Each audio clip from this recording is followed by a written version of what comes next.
to get back in the win column with such a great finish? Thank you. It feels great.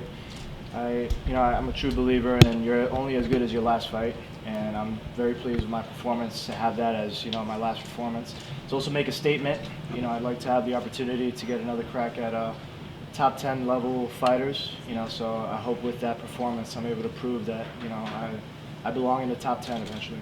And Chance, he took a lot of punishment from you, especially in the first round. And kind of going into the third, did you feel him deteriorating during the rounds? I did. I don't know about deteriorating, but what I was feeling was more of just my range, my ability to use my speed and just popping a lot of the jabs. And I think once I found my range, it was only a matter of time where he was just gonna, eventually succumb to my power. I felt my punches landing more flush, more clean, and I felt him slowing down a little bit. But hats off to him, man. He's a very tough opponent. He took a lot of punches, and I try to not put so much weight on the finish. If the finish happens, then great. But I was just ready to just continue to throw, as much brutality and power and punishment into each punch as I could until it did the job. How's it at the first set? We see it's wrapped up right now. How much of a factor was it through the fight for you? We train for this, man. In my camp and with my team, we understand that in martial arts you have 4 limbs for a reason. So I felt it after the first round. I threw a kick and felt it almost right away, but it didn't really slow me down. I figured just throw more hands. I also didn't want to show any weakness. I didn't want to give that away to him to try to hop on it. So a lot of it is just your best poker face out there. Aside from getting the win at Madison Square Garden, is this win more satisfying knowing that you're the first fighter to finish Chance, even dating back to his amateur career? Yeah, absolutely. You always want to, I think it's about statements. And, if the best statement you can make is to be able to be the first to do something to someone that's not been done before. And obviously big win here, finishing Chance. Do you feel like that puts you right back in the mix? Because the last guy you lost to just got a big win last weekend against Ben Askren. Yeah, I believe it does. But at the end of the day, I'm not the one to say. Yeah. It's all, Dana White's call. It's all, it's their call.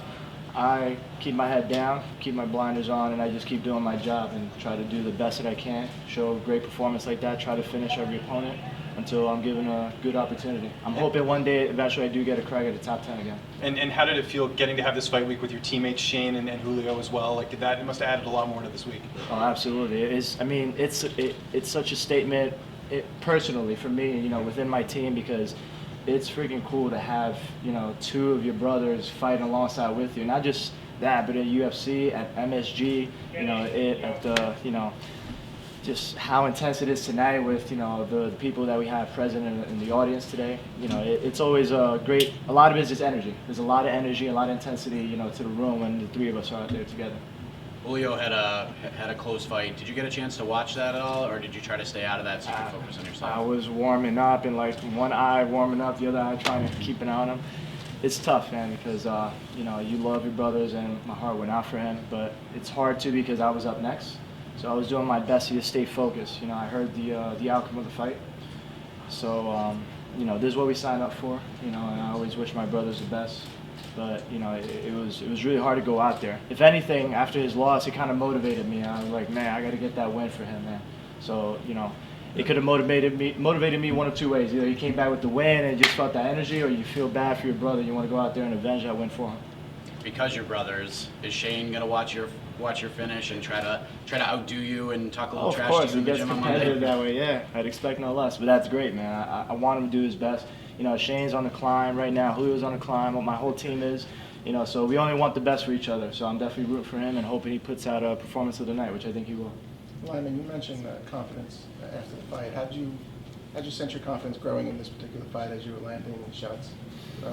I felt it even before the fight, to be honest. A lot of it is, I think one of the things I have a hard time with is just the right mindset going into fights. My tools, my skill set, my abilities are always there, but sometimes if I don't have my head right for that night, then it shows. I feel like I've lost in the past to people I should have beaten, but now it's a matter of just tightening that up and truly believing in yourself. I give a lot of credit to my coaches because they really root behind me and they push me to believe in myself, and there's nobody more dangerous than somebody who truly believes that they're unstoppable, and I think having a good headspace going into a fight and having a great deal of confidence going into a fight is your best asset, as good as your hands going into a fight.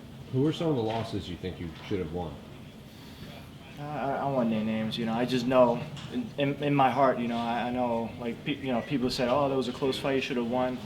You know, I don't believe that. I think, you know, if they won, they won. But I felt like, you know, there were fights that I could have either finished or I should have won.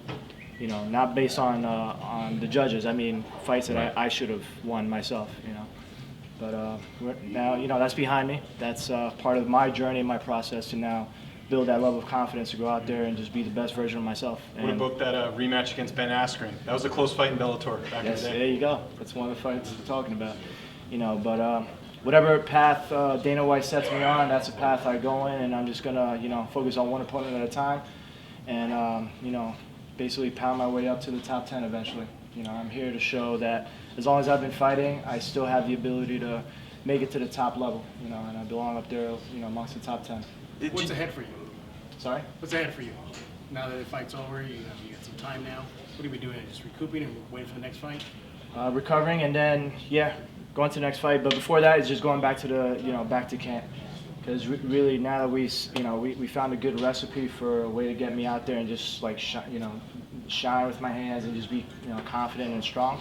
Now we got to go back and solidify that and just do it over and over and over. Right? It's got to, you know, just be training every single day, make it a thing that it's just part of my life. You know, it always is, but it's just, you know, now that I feel great about how I won. Now it's a matter of going back and just, you know, back to the drawing board.